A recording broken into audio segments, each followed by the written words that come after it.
Oke, assalamualaikum warahmatullahi wabarakatuh. Kembali lagi bersama saya di channel yang barusan dirintis. Untuk itu kalian bisa like dan subscribe sekarang juga sebelum gua mulai videonya, gitu ya. Jadi promo dulu, baru kita review. Nah, di sebelah gua sudah ada Toyota Kijang Innova, yang dimana Kijang Innova ini adalah mobil yang sangat legendaris ya. Dari masa ke masa itu diminati sekali oleh warga Indonesia. Karena apa? Yang pertama, Kijang ini mesinnya bandel, terus kabinnya lega, terus cukup untuk orang banyak. Karena prinsipnya orang Indonesia itu yang penting bisa ramean gitu. Padahal seringkali mereka cuman isi mobilnya itu berdua, bertiga gitu. Kadang-kadang kabin yang paling baris ketiganya nggak kepake gitu. Jadi mobil ini sangat laris. Dulu pesaingnya adalah Panther, dan Kijang sendiri itu adalah singkatan dari kerjasama Indonesia-Jepang. Nah, dari nama tersebut maka muncullah brand-brand lain dengan menggunakan nama-nama hewan seperti kuda, terus Panther. Ada nggak? Nggak ada zebra. Nah, seperti itu. Jadi muncullah nama-nama mobil dengan jenis-jenis hewan begitu. Nah, di sebelah gue ini sudah ada Innova tahun 2019 tipe G begitu. Yang mana tipe ini adalah tipe yang terendahnya. Bedanya apa dengan tipe V? Itu di grillnya, terus aksesoris sedikit-sedikit, dan lampunya. Kalau lampunya ini masih reflektor biasa. Kalau yang sudah V itu dia sudah menggunakan proyektor, walaupun masih halogen biasa begitu. Mobil ini panjang, lebar, dan tingginya meningkat ya. Sekarang sudah mencapai 4.700 mm, lalu lebarnya itu 1.800 mm, dan tingginya itu 1.700 mm. Jadi mobil ini gambot, besak nian kalau kata orang Palembang, besar. Jadi kalau misalkan masuk gang-gang kecil, mobil ini agak sedikit sulit. Tapi radius putarnya itu sangat baik sekali, sehingga kalau kalian ingin muter balik, putar arah itu gampang begitu. Jadi Toyota soal radius putar itu bagus ya, kecuali ras yang lama.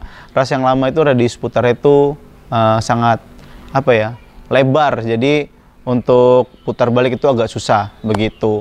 Jadi ini penampakannya, dia masih pakai reflektor biasa, grillnya ada krum-kruman sedikit, terus ada hitam di bawahnya, ada fog lamp, semua masih halogen.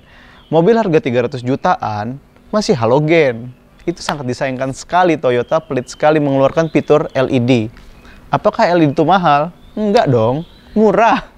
Cuman emang dasar Toyotanya agak sedikit pelit begitu. Jadi ini adalah mobil keluarga ya, mobil keluarga gua yang dibeli oleh bokap, dan alasan beli mobil itu tuh sangat lucu sekali.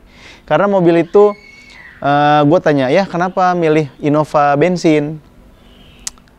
Kenapa nggak solar aja? Karena kita kan agak sedikit tahu tentang otomotif. Dia menjawab dengan, soalnya kalau misalkan diesel itu, solar itu mengeluarkan emisi gas lebih buruk. Jadi menghasilkan polusi. Mulia kan? Mulia-mulia ngeselin. Tapi mesinnya nggak efektif gitu. Yuk kita langsung lanjut aja ke bagian sampingnya ya. Begitu.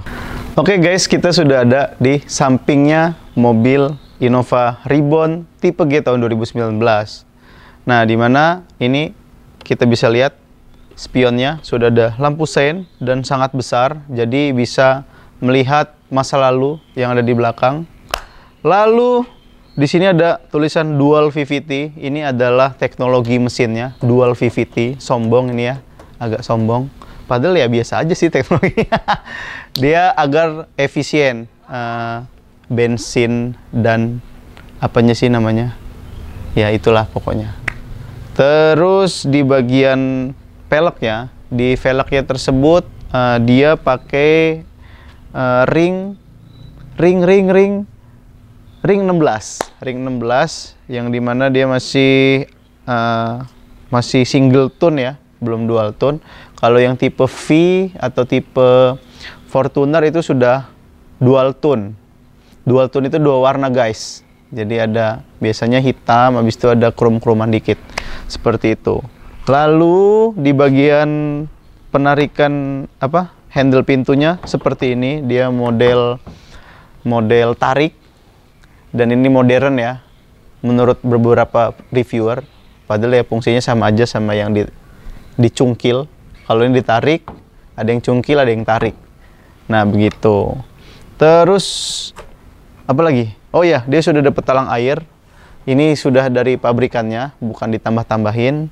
Walaupun ini tipe terendah, tapi sudah dapat talang air. Nice! Begitu. Dan spionnya ini belum auto retract, jadi dia masih manual. 300 juta belum auto retract, 325 juta belum auto retract. Toyota, Anda please. Nggak jadi. Yuk kita langsung lanjut ke bagian belakangnya. Oke, kita sudah ada di bagian belakangnya. Jadi di sini dia sudah ada wiper, terus sudah ada spoiler, terus di sini ada tulisan Kijang. Ini yang legendaris ya. Turunan Kijang itu pokoknya laris maha dahsyat lah di Indonesia, nggak ada lawan, emang enak. Pokoknya mobil ini enak. Terus 2.0G, ini tipenya 2.0 itu bensin. Berarti dia ini bensin. Kalau yang 2.4 berarti dia diesel. Jadi untuk membedakan mobil Kijang Innova itu bensin atau diesel, di sininya 2.0 itu bensin, 2.4 itu diesel. Ya, gitu anak-anak. Lalu di sini ada tulisan Innova, krum-kruman. Belakangnya ini ya pokoknya dari Innova generasi sebelumnya itu perubahannya sangat banyak sekali. Ya, kecuali di mesin, sepertinya di mesin nggak berubah. Jadi bodinya tambah panjang, tambah lebar, tambah tinggi. Begitu. Terus untuk buka bagasinya itu ada tombol kecil karet. Enak sih megangnya, empuk. Nah, tinggal tuh. Jadi nggak model cungkil begitu lagi, empuk. Pokoknya dia empuk. Ini karena ada ini, nanti aja ya kasih lihatnya. Terus apa lagi ya? Udah sih, itu aja. Oh ya, dia ada sensor parkir 2 titik. Jadi ini bisa diatur, bisa dimatikan di belakangnya. Di belakangnya. Bisa diatur di bagian pengemudinya, bisa diatur dihidupkan atau dimatikan. Begitu. Lalu ada knalpot di bawah, ngumpet ya, jadi nggak kelihatan. Nah itu, dan ban serepnya juga di bawah, jadi dia harus dibuka di bagian bagasi, diputar supaya turun, begitu. Ya seperti itu aja sih. Dan oh ya, sorry, stop lampnya ini semua halogen, belum LED. Cuman di aftermarket ada yang jual LED.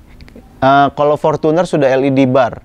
Kalau yang di tipe G ini belum. Pokoknya dia tipe terendah ini serba disunat fiturnya, nggak banyak begitu. Oke, kita langsung lanjut aja di bagian interiornya.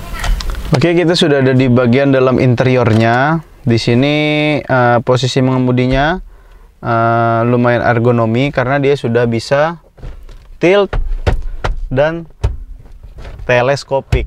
Nah, jadi dia bisa dekat dengan badan Anda ya. Terus di bagian AC-nya untuk yang tipe G saja itu masih puter-puteran, kompor gas, dan head unitnya Toyota aftermarket sih sebenarnya. Cuman ada logo Toyotanya, sudah bisa aux, USB, sudah bisa Bluetooth, lumayan aja. Dan suara speakernya lumayan ya, lumayan enak. Terus mobil ini lumayan kedap gitu. Jadi kayak misalkan di jalan raya, suara dari luar itu nggak masuk, dan suara kolongnya pun nggak masuk. Mobil ini tergolong nyaman lah untuk itu.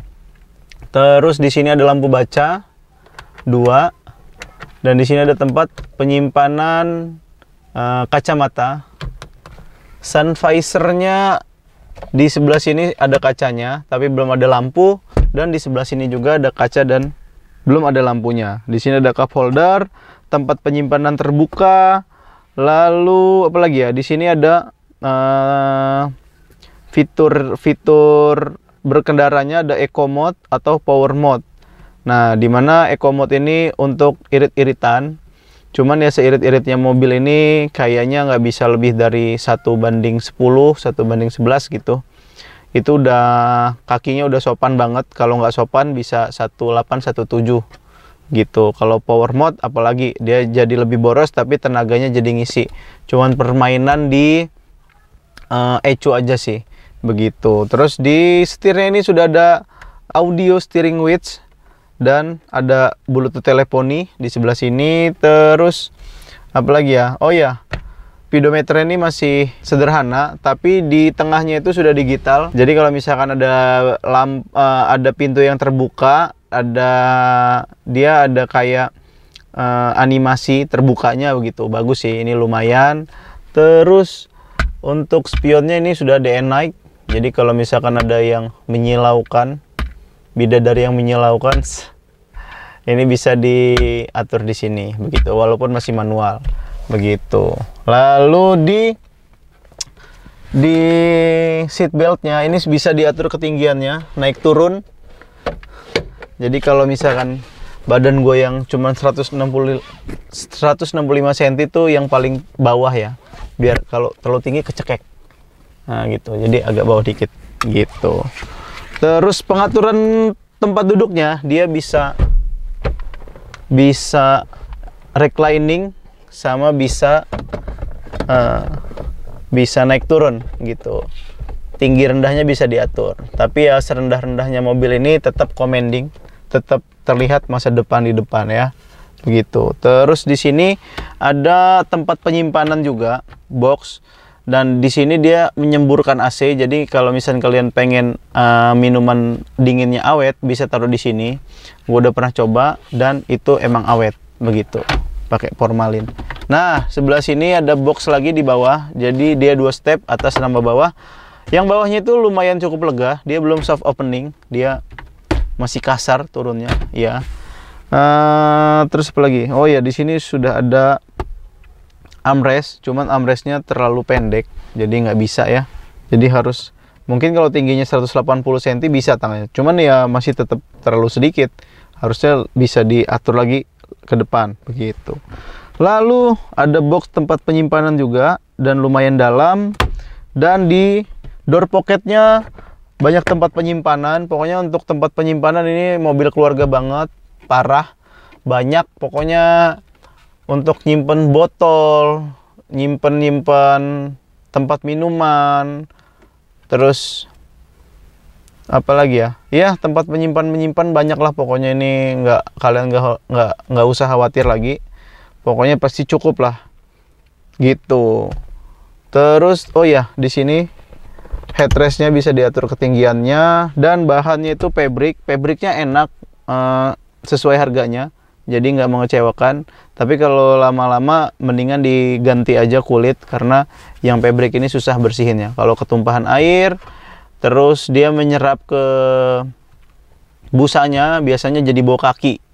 Nah, sebelum bau kaki, kalian ganti pakai yang bahan kulit.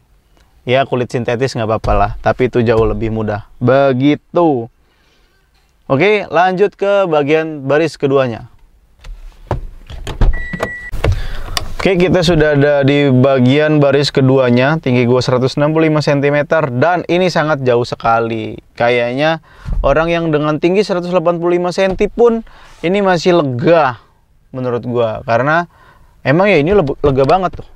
Terus bisa selonjor ke dalam, terus apa namanya, jarak antara kepala dan atap ini juga jauh begitu ya, nyaman lah. Mobil ini juga apa ya, selain enak dikendarai, jadi duduk di belakangnya juga enak gitu. Suspensinya itu empuk. Jadi kebanyakan yang menyupir mobil ini dan ada sanak saudara di belakangnya itu sering ditinggal tidur biasanya. Jadi sepertinya harus ada partner yang nggak tiduran begitu. Terus di sini sudah ada AC double blower dan sudah ada seat belt 3 titik. Begitu. Dan di baris keduanya ini sudah ada 3 headrest. Jadi kalian kalau misalkan nanti amit-amit terjadi kecelakaan, itu leher nggak patah, ada yang nopang seperti itu. Terus di sini sudah ada tempat pegangan. Kalau misalkan supirnya ugal, kalian bisa pegang ini. Gitu. Terus dia sudah retract. Nah, sudah retract. Kan, cakep kan? Kayaknya Mobilio di Genti ini bisa nggak ya? Semoga bisa. Gitu. Dan di sini sudah ada lampu baca, masih halogen. Oh ya, di depan juga ada lampu baca, halogen juga. Terus di sini di bagian jok belakang jok supir, ini ada tempat menggantung. Menggantung perasaan Anda. Menggantung belanjaan ya, maksimal 4 kg. Di kanan kiri sudah ada. Lalu di bagian sininya itu ada soket 12 volt untuk lighter, untuk mencolok charger casan. Begitu. Jadi kalian nggak akan berebut dengan yang depannya karena di belakang juga ada colokan. Begitu. Terus untuk di sandaran tangan di bagian belakang ini, dia bagiannya pabrik. Ini enak, empuk, dan apa ya, terlihat mewah. Tapi selama 2 tahun pemakaian ini sudah pudar. Begitu, cepat pudarnya. Enak sih, di tangan itu enak. Terus di sandaran itu enak. Di depan itu terlihat futuristik, cuman dia nggak fungsional. Jadi dia agak desainnya tuh aneh gitu. Jadi nggak bisa sempurna, malah yang di bagian belakangnya itu untuk naruh tangan tuh jauh lebih enak daripada yang depan. Begitu. Terus apa lagi ya? Oh ya sudah sih, itu aja. Oh iya, di door trimnya juga ada tempat penyimpanan, bisa naruh botol mineral besar, malah bisa 2. Jadi ini tempat penyimpanan maha dahsyat, luar biasa banyaknya. Begitu. Jadi memang ini mobil diperuntukkan untuk mobil keluarga. Begitu. Oke, kita langsung lanjut ke baris ketiganya. Oke, untuk masuk ke baris ketiganya itu sangat mudah sekali. Jadi kalian tinggal menekan tuas ini ke atas. Set. Aha, selesai. Oke, kita langsung saja masuk dan oke, ini tempat duduk baris ketiganya. Biasanya ditempati untuk tahta terendah dalam keluarga ya. Anak kecil. Hup. Dan ini udah posisi duduk udah gua agak rebahin. Ini masih ada tersisa 165 cm. Tapi kayaknya kalau 170 ke atas ini mentok. Karena gua nggak terlalu besar ya. Cuman tekad aja yang besar. Kalau badan nggak ya. Nah, terus di sini ada headrest. Lumayan nyantai dan kaki bisa selonjoran ke dalam. Ini lumayan nyantai loh, karena mobil ini panjang ya, jadi lumayan lega gitu. Menurut gue sih ini masih oke untuk orang dewasa, untuk perjalanan jauh. Cuman mungkin yang nggak bikin nyaman itu paha kita nggak tersangga dengan baik. Begitu, ada jeda gitu, ngegantung gitu, kayak cinta kita. Terus di sini ada tempat pegangan yang retract juga. Cakep ya, bagus loh ini. Karena nggak semua dapat kayak begini. Terus ada AC juga untuk baris ketiganya. Nah, jadi kalian nggak harus berebut, arahin ke sini dong. Nah, nggak harus berebut gitu. Jadi mobil ini ya menurut gua oke lah, gitu. Banyak yang kenapa mobil ini sangat laku keras, emang dia menyesuaikan dengan kebutuhan orang Indonesia yang senang keramaian, begitu. Makanya COVID nggak ngaruh, tetap rame. Ya, oke, kita langsung lihat bagasinya. Tadi kelupaan karena kepentok headrest. Oh ya, ini bangku baris ketiganya bisa diatur. Nah, ini posisi paling rebahnya. Kalau nggak ada barang bawaan, enak juga loh, bisa tidur loh. Nyaman. Nah, terus bisa posisi tegaknya seperti ini kalau misalkan bawa barang bawaan yang banyak. Seperti koper, stick golf, dan lain-lain. Begitu. Oke, kita langsung saja lihat bagian bagasinya. Oke, kita langsung buka bagian bagasinya. Sensor kaki. Oh, belum elektrik ya. Ternyata masih manual. 300 juta. Ingat 300 juta.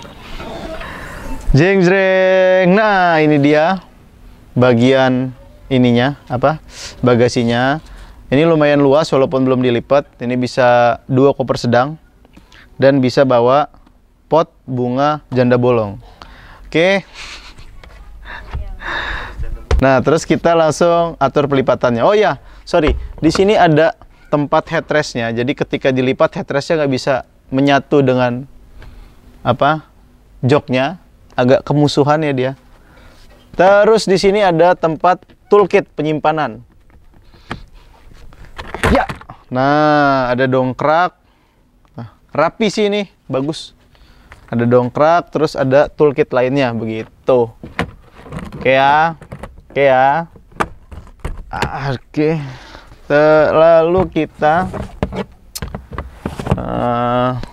ini pelipatannya sebenarnya kalau rata lantai itu lebih bagus. Cuman dari Innova awal itu pelipatannya itu selalu seperti ini gitu. Dia nggak mau menghilangkan cara melipatnya. Innova yang sebelum ini, yang udah Innova ya. Kalau yang Kijang itu nggak kayak gini. Ada yang hadap-hadapan, ada yang punggung-punggungan. Nggak ada punggung-punggungan. Ya, hadap-hadapan. Nah, seperti itu. Untuk pelipatannya ini ada tuas di sini. Tuas di sini. Cukup Anda tarik sekali. Dia ada pegasnya. Lalu ini tempat nyantelinnya. Nah, seperti itu. Tapi apa ya? Makin lega lah pokoknya. Ini luas gitu. Cuman dia nggak rata lantai aja sih sayangnya. Kalau misalnya rata lantai itu bisa bawa yang lain terus bisa memanjang sampai sana gitu. Kalau misalkan pelipatan kayak gini kurang oke menurut gua. Oke, seperti itu kita langsung saja mencoba rasa berkendara Innova yang legendaris ini. Pasti enak karena gua udah nyoba dan pastinya mobil ini agak boros begitu. Let's go. Oke, iya. Oke, jadi kita sudah ada di dalam kabin Innova Reborn 2000 cc tahun 2019. Jadi rasa berkendaranya itu menurut gua sangat nyaman sekali, empuk. Terus ada limbungnya, cuman nggak terlalu ya. Menurut gue ini nggak limbung untuk ukuran kelasnya karena yang namanya mobil MPV pasti itu limbung gitu. Dan salah satu yang membuat mobil ini laris di pasaran adalah karena suspensinya gitu. Jadi di jalan yang bergelombang, terus di jalan yang banyak bebatuan, mobil ini masih nyaman gitu. Nah, kayak tadi barusan ada sedikit speed bump, itu rasanya masih oke gitu, nggak gajrut-gajrutan kayak adiknya Avanza dan nggak kayak low MPV yang lain gitu. Kalau ini kan jatuhnya bukan low MPV ya, tapi di atasnya gitu. Ya wajar sih karena mobil ini harganya itu sudah mencapai 300 jutaan. Dan untuk tipe mobil inilah tipe mobil terendahnya Innova, 2000 cc G bensin begitu. Di atasnya ada tipe V begitu. Kalau tipe V itu bedanya hanya di pengaturan AC-nya yang digital. Kalau ini masih putar-putaran kompor gas gitu. Kompor gas Alan. Nah, terus untuk tenaganya, jujur aja 2000 cc-nya Innova ini kurang bertenaga ya. Karena dia menopang badan yang sangat gambot. What the meaning is gambot? Besar ya. Jadi 2000 cc-nya mobil ini bisa irit menurut gua. Jadi konsumsi bahan bakar itu 1 liter 9, 1/9, 1/10, cuman bisa juga sampai 11, asalkan kaki kalian tuh agak sopan gitu, menjejak gasnya. Jadi mobil ini bisa irit, asalkan medannya itu tidak banyak tanjakan, tapi datar, itu bisa irit. Menurut gua mobil ini nggak boros-boros amat gitu, masih oke lah gitu. Jadi nggak sampai terlalu menguras kantong begitu. Lagian buat apa juga ya di kota kebut-kebutan ya, nggak penting ya. Kalau buru-buru kan naik motor aja gitu. Nah, jadi mobil ini menurut gua masih tidak terlalu boros gitu. Tapi kalau misalkan kalian ugal-ugalan ya boros. Mobil ini bisa sangat boros sekali dan masih bisa diiritin gimana cara berkendara kalian begitu. Terus dia ada Eco Mode. Nah, kalau yang Eco Mode ini kan dia buat irit ya, cuman luar biasa tenaganya itu kayak nggak adaan banget. Jadi nggak pas untuk kalian yang berkendaranya agresif gitu. Terus eco mode-nya kan bisa dimatiin, jadi dia mengendara normal. Nah, kalau misalnya memang mau irit-iritan, eco mode aja, terus pedal gasnya itu jangan ditekan terlalu dalam, maka dia akan irit. Tapi kalau misalkan kalian mau pakai mode yang standar, itu agak sedikit boros. Dan di bagian powernya itu bisa kita ubah lagi style berkendaranya itu power mode. Power mode itu, nah, power mode itu bakalan tenaganya itu ada terus di setiap RPM-nya, bawanya enak, tapi boros maha dahsyat. Bisa 1:7 gitu. Itu apa ya? Kalau misalkan kepepet aja deh pakai power mode gitu. Dia cuman permainan ecu, cuman ya menurut gua ya apa ya? Kalau kalian nggak buru-buru amat, mendingan nggak usah diaktifin power mode-nya begitu. Jadi menurut gua mobil ini adalah mobil yang sangat nyaman untuk keluarga. Dulu pesaingnya adalah Panther, tapi Panther tidak berinovasi ya. Jadi seperti yang gua bicarakan di awal, bahwa Kijang itu asalnya adalah kerjasama Indonesia-Jepang. Lalu dari situ mobil-mobil lain itu mengikuti nama-nama hewan. Ada kuda, ada Panther, apa lagi ya? Nah, itulah yang gue tahu. Jadi mobil ini apa ya? Menurut gue sangat worth it sekali. Kalau kalian punya uang 300 jutaan, mobil ini sangat apa ya? Sangat cocok untuk keluarga gitu. Nyaman, nyetirnya enak, nggak terlalu boros. Tapi kalau misalkan punya duit lebih, mendingan kalian beli yang langsung solarnya saja, yang dieselnya saja. Karena apa? Yang dieselnya itu pas banget, bodinya sama tenaganya itu seimbang gitu. Irit, terus apa ya? Kayak misalkan perbaikannya nggak terlalu rumit. Jadi kalau misalnya kalian punya uang lebih, mendingan beli yang diesel sekalian daripada yang bensin. Karena ini nanggung. Ya, walaupun selisihnya itu rada lumayan. Bisa 50 jutaan, begitu. Jadi kita langsung aja ke kekurangan dan kelebihannya. Yang pertama, kelebihannya mobil ini, suspensinya nyaman sekali. Untuk mobil setinggi dan sebesar ini, dia tidak limbung. Walaupun ada body roll sedikit, itu wajar. Karena mobil keluarga kan nggak ngincer berkendara secara sporty ya, walaupun tempat duduknya bisa diatur naik turun dan maju mundur begitu, tapi tetap ini masih commanding, masih tinggi gitu. Terus yang kedua, onderdilnya nggak terlalu rumit, dan yang ketiga dia bisa minum bensin biasa aja gitu, karena mesinnya Toyota ini tergolong gagah ya, nggak mesti Pertamax gitu, premium. Kalau masih ada di daerah kalian nggak apa-apa kok. Buktinya ini sudah 2 tahun pakai premium terus, nggak ada masalah apa-apa gitu. Dan kekurangannya adalah mobil ini yang pertama boros ya, tapi ya masih bisa diiritin asal kalian bawa asal medannya itu tidak menanjak dan pedal gasnya tidak diinjak terlalu dalam. Terus yang kedua, badannya besar. Jadi kalau masuk gang-gang sempit agak repot, buat parkir juga agak repot mobil ini. Begitu. Terus yang ketiga kekurangannya, mobil ini body rollnya ada. Cuman ya nggak yang separah itu gitu. Jadi ya maksud gue masih dalam hal wajar. Menurut gue mobil ini banyak enaknya deh daripada nggak enaknya gitu. Sama yang menurut gue paling sulit ditemukan itu malah kekurangannya gitu. Mobil ini nyaman banget gitu. Udah dibawa kemana-mana, 2 tahun ini sudah dipegang sama ini kan mobil orang tua ya. Jadi sudah 2 tahun dipakai juga masih oke, nggak ada kendala apa-apa. Cuman isi bensin, ganti oli gitu, nggak ada kerusakan apapun gitu. Masih nyaman-nyaman aja. Jadi worth it lah begitu. Oke. Kalau begitu sampai di sini dulu videonya. Semoga video ini bermanfaat dan bisa jadi referensi kalian untuk membeli mobil second.